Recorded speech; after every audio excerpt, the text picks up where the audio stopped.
Good day all. Today I'm just going to give you a rundown on how to effectively do a recon, any reconciliation, whether it's a bank reconciliation, a supplier reconciliation, a debtors reconciliation, an accruals, prepayments, fixed asset reconciliation. So basically there are about eight things that you need to keep in mind. Number one will be your formulas, and then two, unique names, three, unique dates, periods and years, four, unique company and store listings, five, unique account numbers and account names, six, unique supplier listing, seven, unique banking identifiers, e.g. EFTs, speed points or cash, and then eight, data. So I'm going to run through this so that you to know what you must actually have in those buckets, in those toolkits. So I'll start with formulas. So on formulas, there are key formulas that you need to know for you to effectively be able to do a bank, any reconciliation of any kind. So formula number one is trim. Formula number two is VLOOKUP or XLOOKUP. Formula number C is if error. Formula number four is remove duplicates. Formula number five is data validation on any unique name field that you would want to populate. And then the next one is get data from picture or PDF. And then the next one is the dates, how to actually get a date. The next one is concatenate. The next one is sum if. And then the next one is count.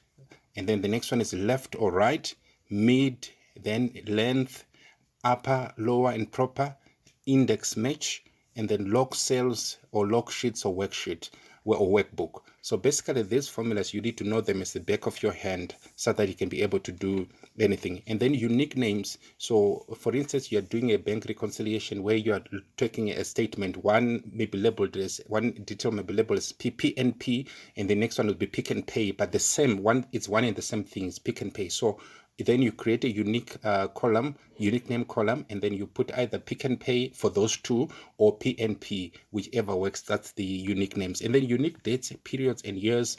So in any recon or any GL data dump from Excel, you might have a date column. So once you have a date column, you may need to know what year is that a date, is that a transaction for, and what period or what month is that that date referring to, because a company has got a 12 period, so you'll need to understand what is the financial year end of that company. And then that means if financial year end is December, that means January will be your first period, etc. So that's how you set. So that means the financial year will be 2023, and then period one will be January. So that's how you do unique dates in summary. And then unique company and store listing, you need a full listing of companies, company details, and the stores under them or departments under them, so that when you are referencing, then you can actually have a cleaner data. The next one, number six, is number five is unique account numbers and account names. So you need a list with proper account numbers and proper account names, not like one way you're typing subscriptions and the other one is subscriptions without the B. So you need complete set of account numbers which are clean. And then next one, number six, is your unique supplier listing. So if you got supplier data in your data, for example, if it's an expense, remember you pay, for example, computer expenses, maybe to say to Ascom or to Incredible Connections. So that expense, you must have the Incredible Connection as the supplier with the supplier code. So you need the whole list of your suppliers, the ones that are supplying you with anything, to have that on hand. And then number seven, unique banking identifier. So if you are doing a bank reconciliation, you need to have unique identifiers, for example, to put them in brackets to say, is it an EFT, the money that was received? Is it cash? Or is it other income, that sort of thing? And then number eight, data. On your data now, that's the data that you actually have to be able to do your recon. So what do you need? So the first thing, before you do anything, you go anywhere, you need to know the recon that you need to actually present by end of the day. So the recon design comes out as number A for our point A, which is data. So recon design, you need to design your recon so that by end of the day, when you have done whatever you've done, that's the picture that you're gonna sell. And then number B, you need to have an understanding on pivot tables, because then from your general ledger, you're gonna put unique names, and then after that you refresh your pivot, and then it points to your recon design. So your recon design will be being fed by the pivot table, which will be fed by your GL.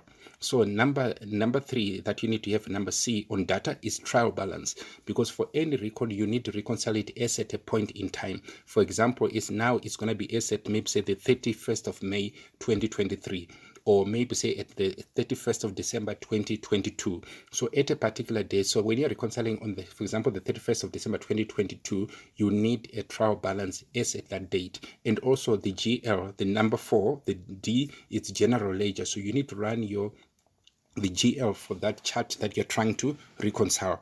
Whether if it's a bank account, bank, it's going to be bank recon, so you need the bank general ledger. If it's accruals, you need the accruals general ledger. If it be trade debtors, you need the traders debtors general ledger, etc. So these are the 8 unique recon toolkits that you need to have a grasp on. I hope this helps. Do not worry if you cannot associate yourself with any of those tools from the recon toolkit. For shortly, I'll be posting videos on the how to, particularly how to get to know the formulas as well as all the other items in the toolkit, in the recon toolkit. So yeah, watch out this space for detail, and we will connect and make sure that you are up to speed. Thank you.